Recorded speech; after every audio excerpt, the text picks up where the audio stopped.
From the heart of the Space City to the heart of Gen Z, welcome to Next Gen Conversation.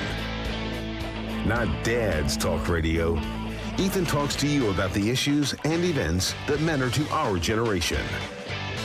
This is the Next Gen Report with Ethan Buchanan. Hey, welcome. Once again, I hope you had a great Thanksgiving.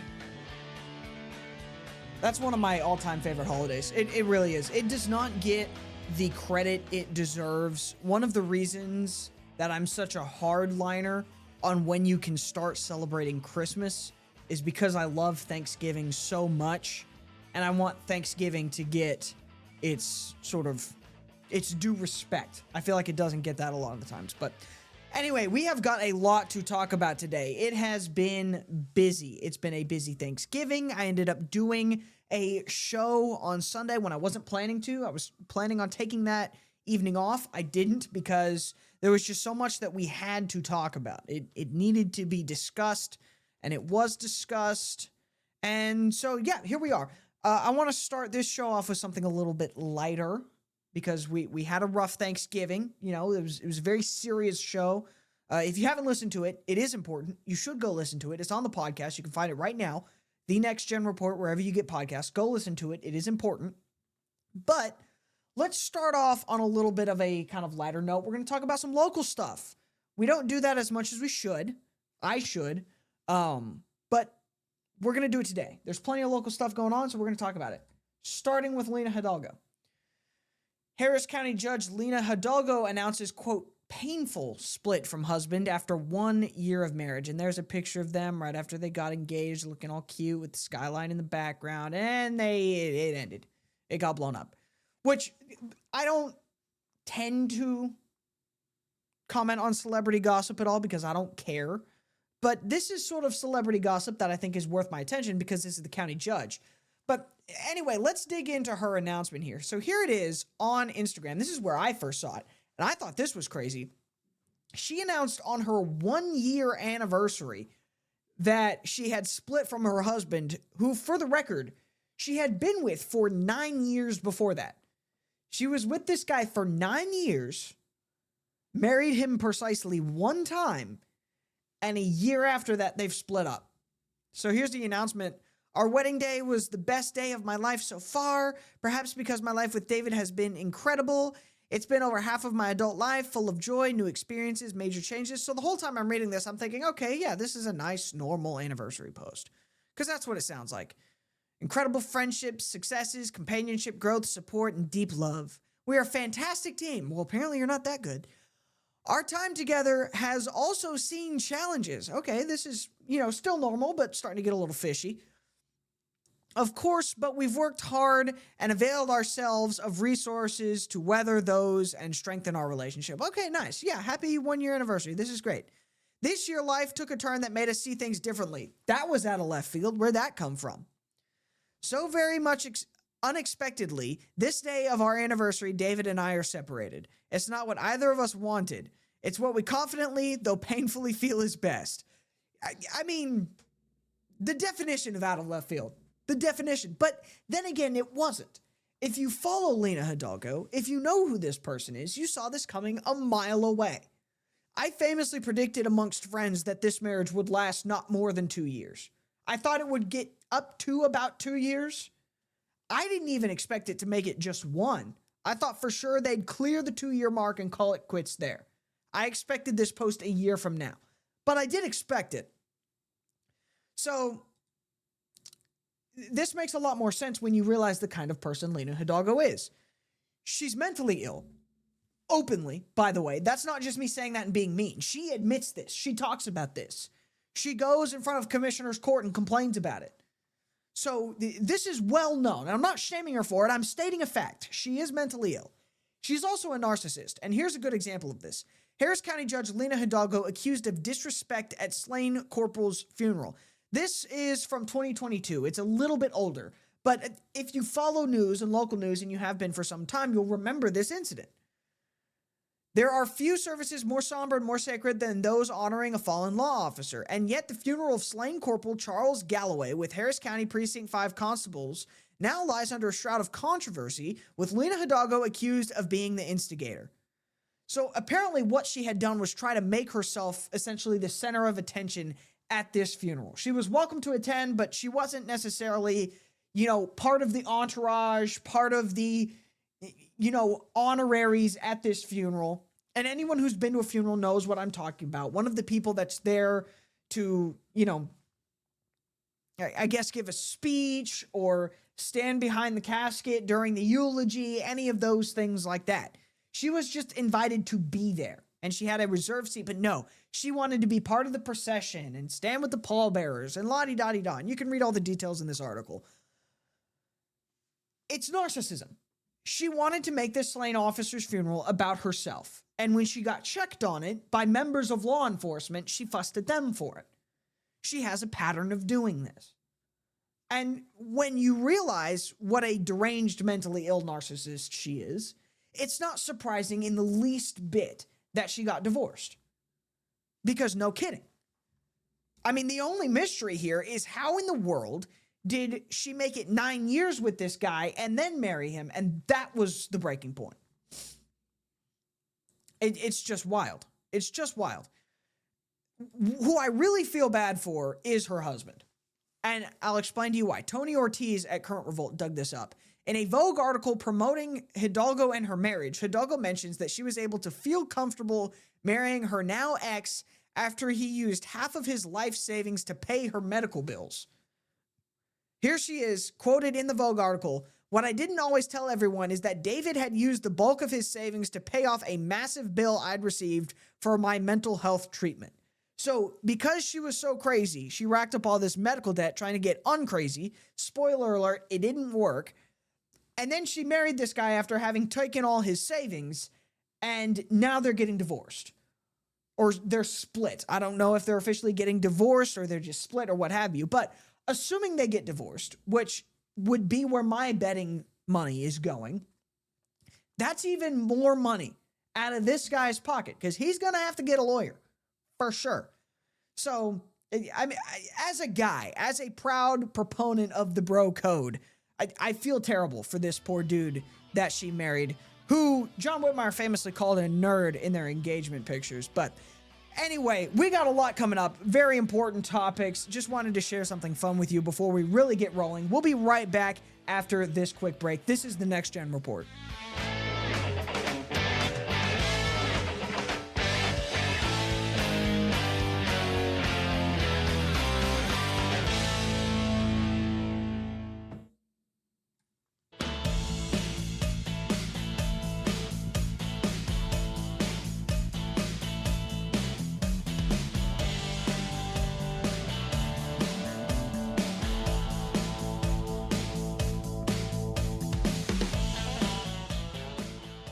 I'm going to say something controversial. I don't think it should be controversial, but in this day and age, it is controversial, and I'm going to say it anyway. American enemies that are threatening the lives and livelihoods of the general American populace should just be killed by our military. That's why, in my humble opinion, we have a military, right? That's the whole concept. This is a threat to the country. We kill it. I feel like what I'm saying is not crazy, but apparently these days it's crazy. So you've probably seen this over the last, we'll say maybe a week and a half. This has been the big story is, did Pete Hegseth order survivors of a kinetic strike on a drug boat to be executed by another kinetic strike? I'm going to get out in front of this and say, I don't think he did. But even if he did, I don't care. These are narco terrorists. These are not good people. These are people that would willingly kill American people directly for money. That's what they were on that boat to do. They're transporting drugs into the United States, which will kill people. That's a guaranteed fact. They will distribute those drugs to people who will overdose on them. They are a threat to our national security and the well-being and individual livelihood of millions of Americans. They should be killed. That is a good use of our military, finding these people all over the world and killing them. Just like if we found someone in wherever, third world country, pick a sandbox nation, and if we discovered that, oh, these people in this country are planning an imminent terrorist attack on the United States that will kill thousands, we would fly a drone or a stealth bomber over that nation, and we would put a crater where people used to be in order to preserve the lives and livelihoods of the American people. And that's good. That's why we have a military. That's what it's for. I support that 100%. That doesn't mean we need endless wars. We don't have to go and try to nation build in those countries, but we do need to make sure every single person on this planet knows if your objective, if your purpose in life, if your business model is killing Americans, we are going to kill you first. We're not going to be nice about it. We're not going to be polite, so don't mess with us. We will destroy you. This, I feel like, is fairly simple. It's fairly commonplace. I think it's reasonable. We won't go start anything. We're not going to go out of our way to cause problems so we have an excuse to blow people up. But if we have a good reason to blow people up, we will blow people up. I think that's biblical. I think that's necessary. I think reality dictates that that's how you should do business. And so when I see things like this from ABC News, it kind of gets on my nerves. 3 key questions about the U.S. boat strikes that killed survivors. Defense Secretary Pete Hegseth and a top military commander are facing serious questions about why the U.S. on September 2nd killed survivors of a military strike against a suspected drug boat when the laws of war, the laws of war, say survivors on the battlefield should be rescued. And basically where this has devolved to, by the way, is a bunch of leftists on the internet and Congress running in circles, losing their mind over international law. Let me make one thing perfectly clear to everyone listening to the sound of my voice or looking at my face. International law only exists if you lose the war. And you can pick any example of any war, and I'll prove it to you. Any example, any war. Do you know how many things the U.S. has done in war that are against international law? So many. But we win the war, so it doesn't matter. Here's an example. World War I. Both sides agree not to use chemical attacks. We both mustard gas. We're not going to do it. It's bad. It's unfair. It's cruel and unusual. It's not honorable warfare. Both sides say we won't do it anymore. And then both sides again, including the Allies, go right back to doing it. You know who got in trouble for it? Germany. Why? Because they lost. You know why we didn't get in trouble for it and why you don't even know what happened? Because we won, so it doesn't matter. There's international law for you right then and there. It is made up. It's not real. It doesn't exist. Insert that Matthew McConaughey clip. It's fairy dust. So if your whole argument here is, Pete Hegseth violated international law, ... in the defense of American citizens, I don't care. Violate it harder. I don't care. The White House acknowledges that a second strike was ordered on the boat already hit by military in the Caribbean Sea, and ABC News has confirmed that survivors from the initial strike were killed as a result. And so this is where things get complicated. Did he launch the second strike to kill these survivors, or did he launch the second strike to make sure that the drug boat was sank and the drugs were destroyed? That raises a lot of questions right there. Because here's the dirty little secret about international war. You're allowed to say, I didn't achieve my objective, so I'm going to hit it again. I'm going to double down on this target. Are you allowed to go in and intentionally kill survivors? Technically, no, but who cares? It happens all the time in every war. Nobody ever gets punished for it. Again, it doesn't exist. It's not real. International law is made up. But again, if he's just saying, I need to hit this boat again because it didn't sink and there's still drugs on it that could be hypothetically recovered by these cartels and then redistributed, I'm going to hit the boat again. That's allowed. You're allowed to do that. And hey, if people survived the first strike on the boat and then didn't survive the second strike on the boat, boo-hoo. Don't smuggle drugs next time. That's my take on this. That appears to be the White House take on this. Here is Press Secretary Caroline Leavitt basically saying, look, this is what happened. We hit the boat twice. We're allowed to hit the boat twice. I have a statement to read for you here.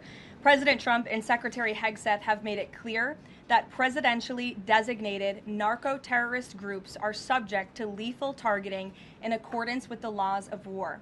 With respect to the strikes in question on September 2nd, Secretary Hegseth authorized Admiral Bradley to conduct these kinetic strikes.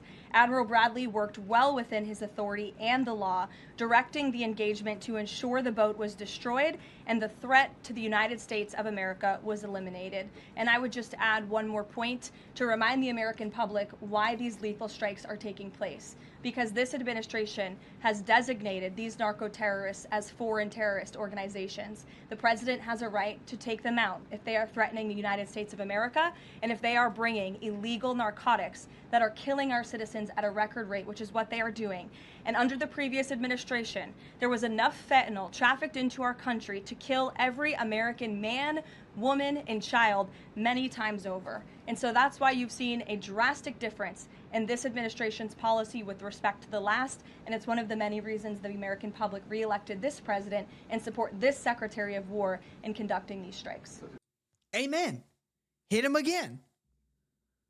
Listen, at some point, the American populace as a whole is going to have to get it into our heads that we have real dirty issues. And those real dirty issues oftentimes require real dirty solutions. This is what war is.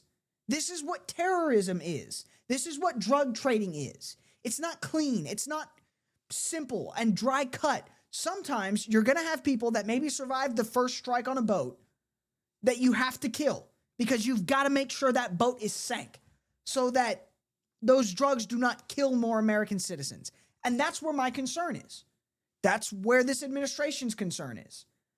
I frankly do not care if these terrorists, because that's what they are, they're narco-terrorists. I don't care if they're killed by my government when my government is working to protect me. As a matter of fact, I encourage it. These people are evil. They're doing evil things. This is the just reward for their evil. We are going to bomb the hell out of you.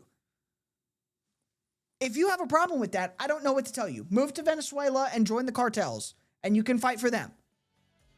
And until you do that, shut the hell up. Because this is the reality. We have to kill these people or they will kill us. It's your life or theirs. Pick one. All right, we'll be right back.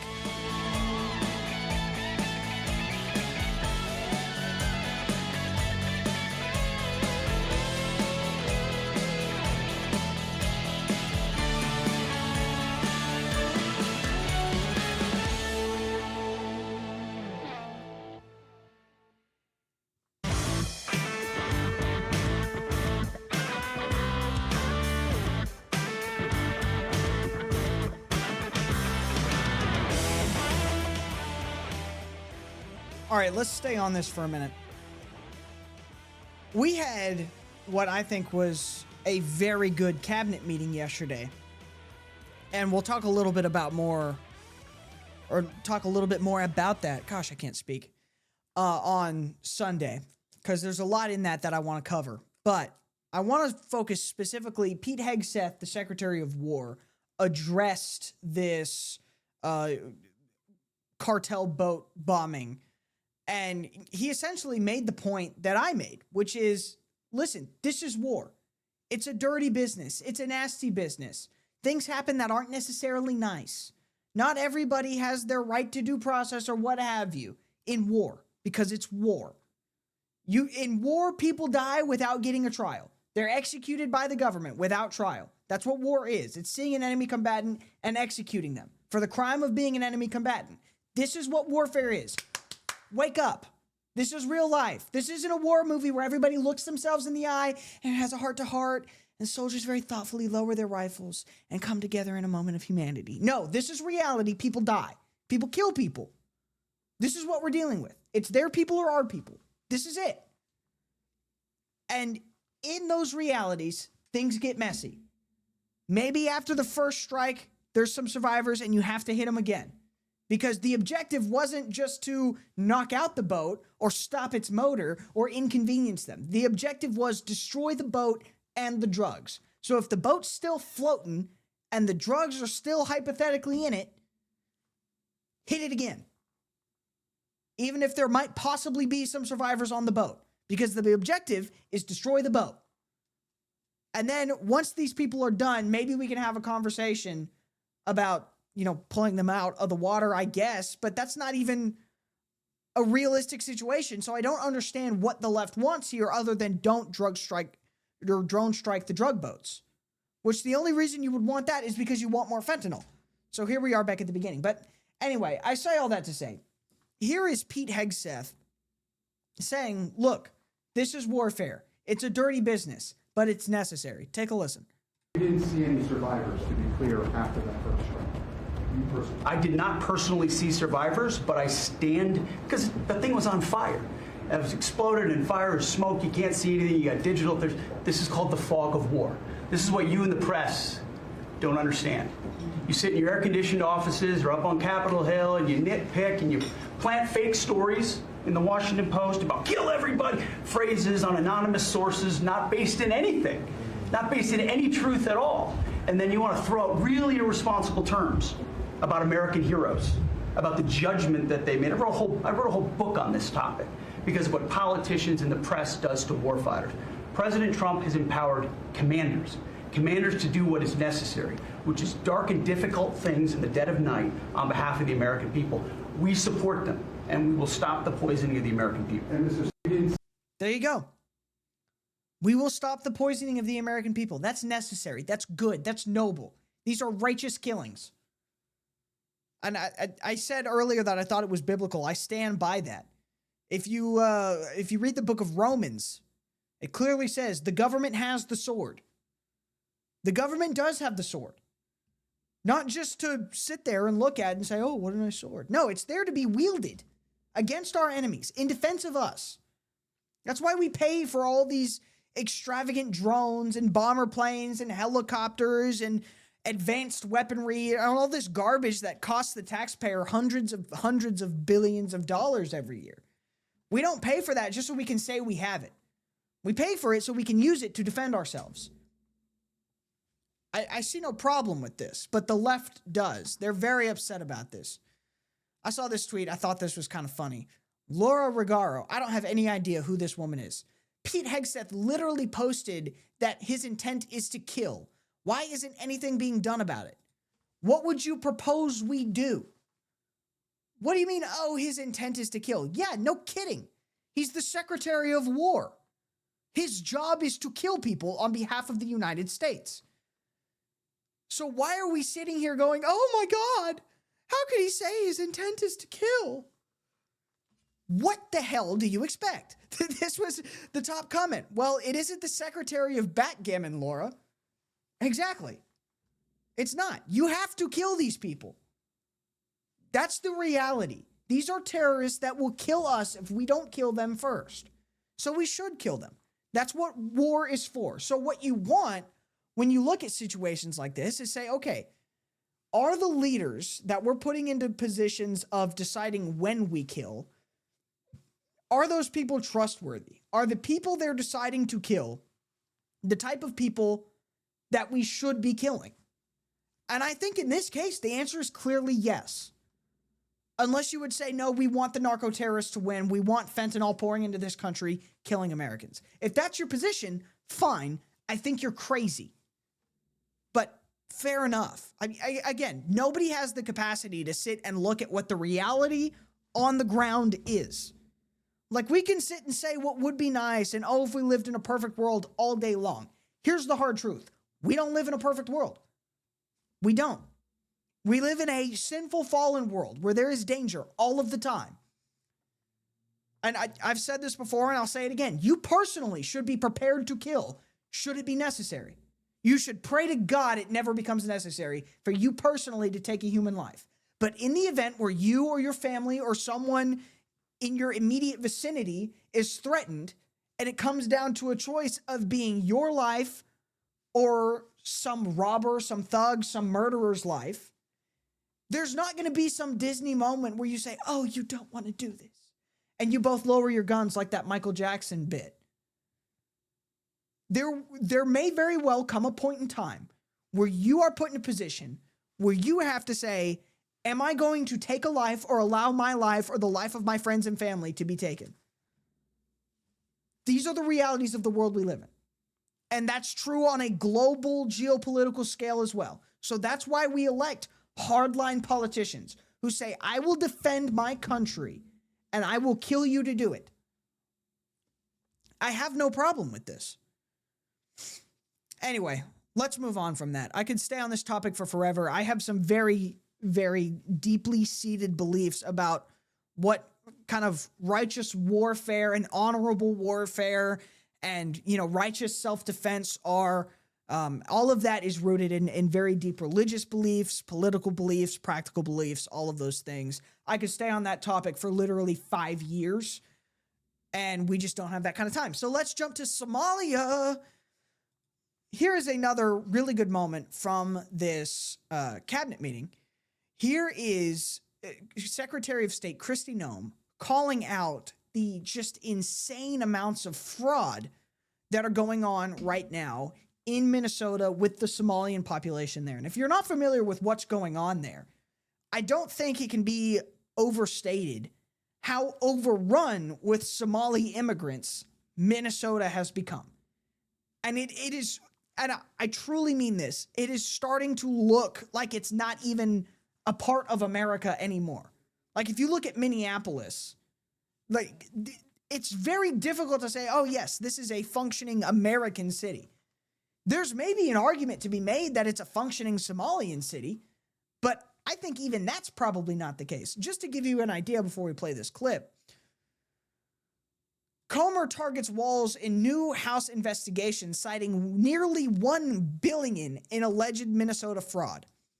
Federal prosecutors have so far charged roughly $300 million in alleged fraud connected to the nonprofit Feeding Our Future, and that's just one of many.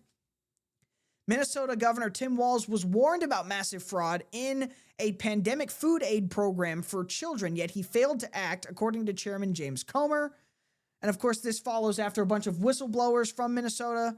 Instead, whistleblowers who raised concerns face retaliation, Comer added, because of Governor Walz's negligence. Criminals, including Somali terrorists, stole nearly $1 billion from the program while children suffered. And this is a consistent problem that we're seeing out of the Somali immigrant population in Minneapolis and Minnesota as a whole. It's not racist to say that.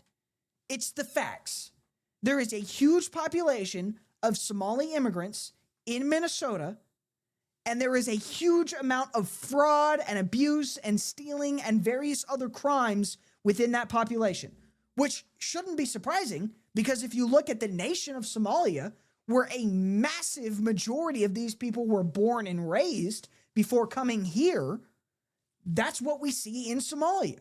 Massive amounts of crime, massive amounts of fraud. It's not a good place to live. That's why they're coming over here. But here's the question. Why isn't it a good place to live? It didn't just magically happen to be that way. It's because the people there, the people in government and the general population do not seem to value things like human rights and not doing crime. I was going to play this clip. I don't have time in this segment now because I prefaced it. I think I'm going to designate the entire segment to be talking about this coming up. Right after this ad break, we're going to play that clip of the press conference, and then we're going to give you some more details about what's going on in Minnesota. Because, again, the issues there simply cannot be overstated. We will be right back.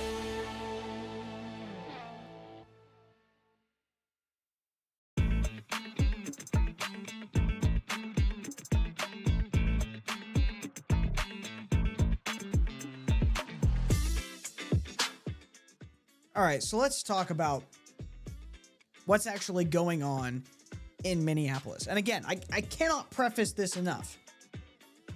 This is not racist to say. There's nothing racial here. These are the facts. These people are from Somalia. They are Somalians. Many of them still have massive amounts of loyalty to Somalia that they openly demonstrate for reasons that I can't figure out. and they're at the same time committing massive amounts of fraud. You're not allowed to point this out. The moment you say, hey, we got a bunch of people from Somalia that are doing fraud and stealing money from the taxpayers, some leftists will go, oh, you racist. What's racist about that? It has nothing to do with race. They're not doing fraud because they're brown.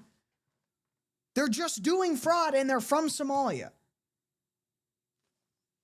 But again, you're not allowed to say this. The Trump administration, praise God, is finally saying this. Here's Kristi Noem calling this out at this cabinet meeting. Take a listen to this. You told me to look into Minnesota and their fraud on visas and their programs. 50% of them are fraudulent, which means that wacko Governor Walz either is an idiot or he did it on purpose. And I think he's bold, sir. He brought people in there illegally that never should have been in this country, said they were somebody that they're not. They said they were married to somebody who was their brother or somebody else. Fraudulent visa applications, signed up for government programs, took hundreds of billions of dollars from the taxpayers, and we're going to remove them and we're going to get our money back. Okay, so what is she actually talking about here? She's talking about instances where you have one Somalian, and this applies, by the way, to anybody from any country. It's not specifically Somalians, but these are the ones that are doing it right now in Minnesota. This is the issue that has cropped up. You've got one person who, let's say they file a refugee claim and they get in. Their paperwork, for whatever reason, gets approved. So they're in. All right, now what's next? Well, I've got my mom, so I'm going to use chain migration. I'm going to try to get family visas, visitors visas, tourist visas, so I can bring some of my close friends and relatives and family members in. I'm here legally, and so I'm going to bring them with me. And this sort of cascades. The best example, and of course, once those people get in and get something along the lines of like a long-term visa or permanent residency, they then start pursuing citizenship. And oftentimes over the last 15 years, they've been getting it. All right. This is something that people have been calling out recently. It's not just the illegal immigration that's the problem. That's a big part of it, but it's the fraudulent but technically legal immigration, or the mass migration that's completely legal but still not beneficial to the American people. Here's a prime example of this. Ilhan Omar, who almost definitely, according to the paperwork that we've seen, married her brother so he could get into the country. This is a prime example. Ilhan Omar, for whatever reason, by whatever methodology, got citizenship, permanent residency, and then citizenship in the United States. Then, in order to get her brother into the country, she allegedly married him. That's weird. Obviously not allowed, but he's in Somalia. His documentation is in Somalia. They don't have any documentation, or at least that we can keep up with and find, because it's a third world country. So she just says, oh yeah, here's this guy. He's my husband. I'm a citizen. Let him in. And then they do.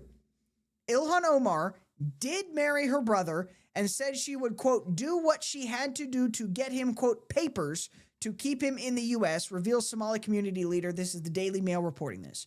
Ilhan Omar told friends years ago that the man who went on to become her second husband was in fact her brother. DailyMail.com can now confirm. So, I mean, you can go research this on your own. The documentation is out there. If you just Google it, you'll see copies of the documents all over Twitter. It's not hard to find. So, this is what Kristi Noem's calling out here. This is what you would call a fraudulent claim. Because that's not a legitimate marriage. That's not allowed. That's not legal. But he gets in because of it, because we can't go fact check this. It's Somalia. This is a third world country. We can't go ask their government, hey, what's going on here? Because they really don't have an effective government. That's something Trump has been calling out. So what's the solution here? Do we just let these people lie and BS us and work their way into our system to then defraud us and collect taxpayer benefits, etc.?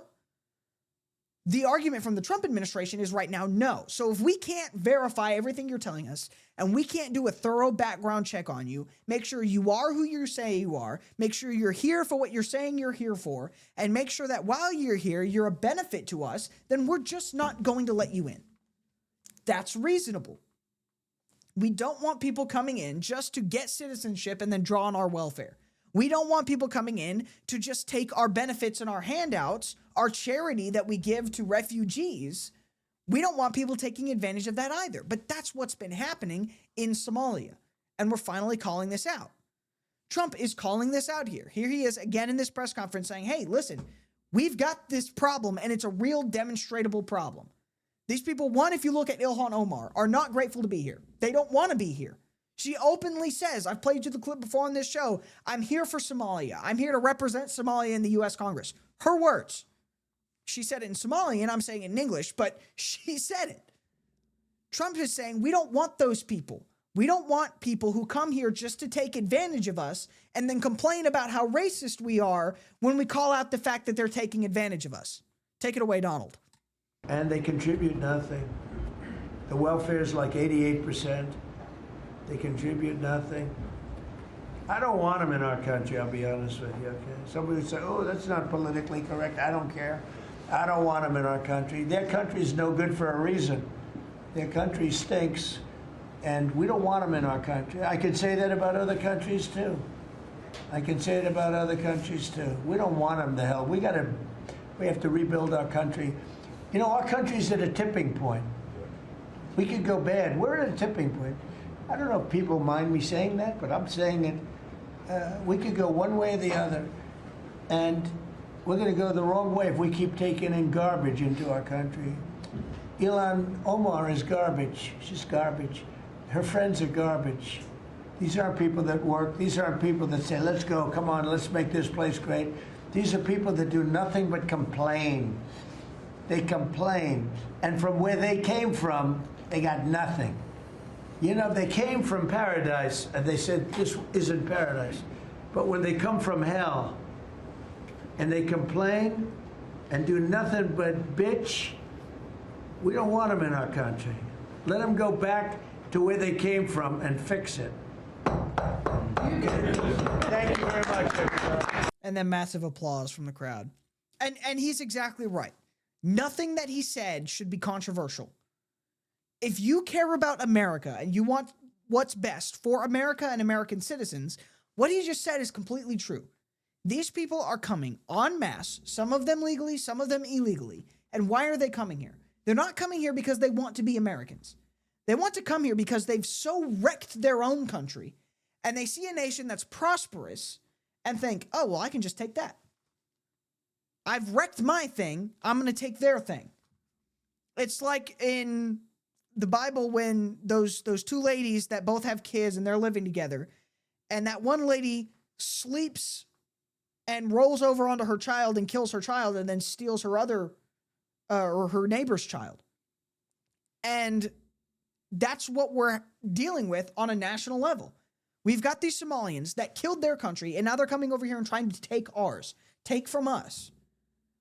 Unfortunately, we don't have a King Solomon to say, hey, no, we're not doing this. Boom. We've got the next best thing, I think, which is Donald Trump, who's finally calling this stuff out. And I don't have any problem with him doing that, and you shouldn't either. Call this stuff out. It's not racist to say, I don't want people from another country who wrecked their country coming in and wrecking mine. You're allowed to say that. All right? I just did it right here. All right, that's all I've got for you. We will be back Sunday, 7 p.m. on AM 950 KPRC. Listen to the live broadcast. If you missed the live broadcast, watch it on YouTube or listen to it on the podcast on Monday morning. You can get the Next Gen Report wherever you get podcasts. And again, feel free to reach out to me. I'm on social media at _Ethan Buchanan. Wherever you do social media, that's where I'm at. Check me out there. Thank you very much. We'll be back Sunday.